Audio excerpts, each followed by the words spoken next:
America के नवनिर्वाचित राष्ट्रपति डोनाल्ड ट्रंप ने सत्ता में रहते हुए पिछला काम जहां छोड़ा था उसे वहीं से शुरू करने का अपने जाने पहचाने अंदाज में ऐलान कर दिया है।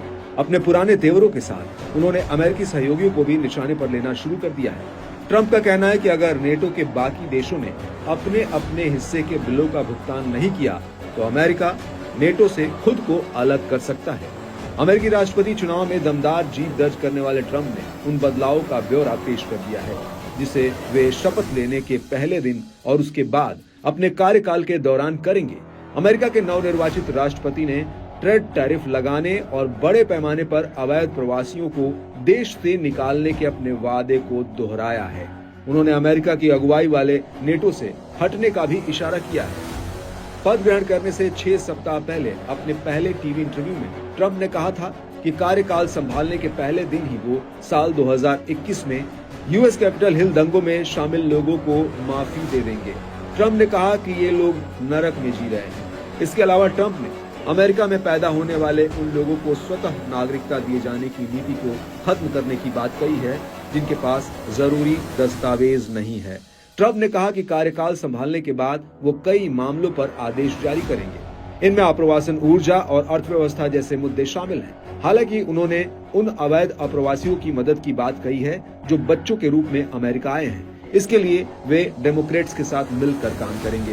पूरे इंटरव्यू में ट्रंप नेटो में शामिल बाकी देशों को लेकर काफी कठोर दिखे। ट्रंप ने कहा कि उन देशों को अपने बिलों का भुगतान करना होगा। अगर ऐसा नहीं होता है तो बेशक अमेरिका इस सैन्य गठबंधन से बाहर निकल जाएगा।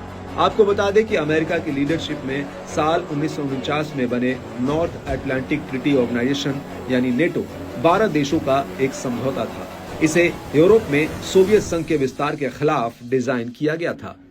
नेटो में इस वक्त 32 देश मेंबर्स हैं। इसके संस्थापक सदस्यों में Belgium, Canada, Denmark, France, Iceland, Italy, Luxembourg, Netherland, नॉर्वे, पुर्तगाल, ब्रिटेन और अमेरिका है। रूस यूक्रेन युद्ध की कई प्रमुख वजहों में से एक यूक्रेन द्वारा नेटो का मेंबर बनने की कोशिशों को भी माना जाता है।